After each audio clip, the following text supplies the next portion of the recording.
আজ আমি তোমাদেরকে একটা নতুন ধরনের শরবত বানানো শেখাবো।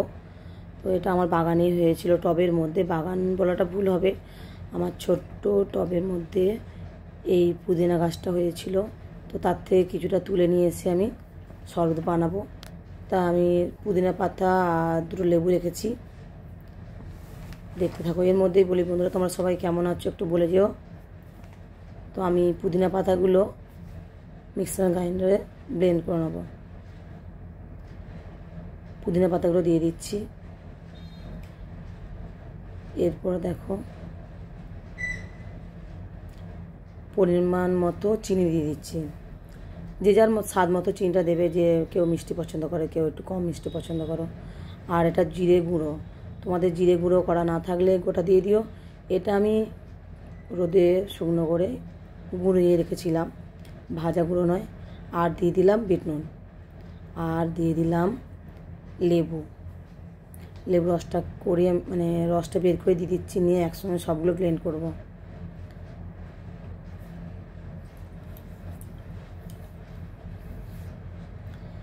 এর মধ্যে পরিমাণ মতো জলও দিয়ে দিচ্ছি, 2 থেকে 3 গ্লাস হবে। আমরা 3 জন আছি বলে 3 গ্লাস মতো করছি। তোমাদের যেমন পরিমাণ মতো লাগবে সেরকমভাবে করবে। তা বেশি পরিমাণ হলে তখন পুদিনা পাতাটাও বেশি লাগবে। দেখো এটা আমি মিক্সার গ্রাইন্ডারে পুরো পেস্ট করে নিচ্ছি। ওদিকে ঘুরে রেখেছি, খেয়ালই নেই। দেখো ভালো করে ব্লেন্ড করে নিই।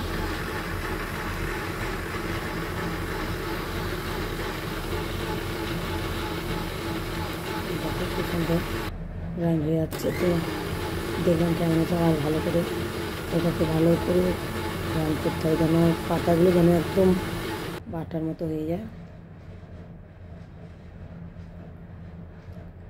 তো দেখো এটাকে আমি এবারে ছেঁকে নিচ্ছি। না ছাঁকলে না গালের মধ্যে, মুখের মধ্যে ওই সবগুলো পাতাগুলো এগুলো পড়বে। ছেঁকে নিলে একটু বেশি ভালো হবে। আমরা এখন 2 গ্লাস খাচ্ছি, চুনায় আসেনি। চুনায়ের জন্য রেখে দিলাম, চুনায়েরটা পরে ছেঁকে নেব।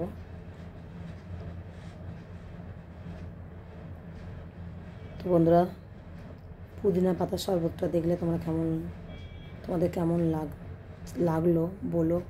আমি লাস্টেও আবার একটু জিরে গুঁড়ো দিয়ে দিলাম, আর সাজানোর জন্য একটু পাশে লেবু দিয়ে দিলাম, আর একটু পুদিনা পাতার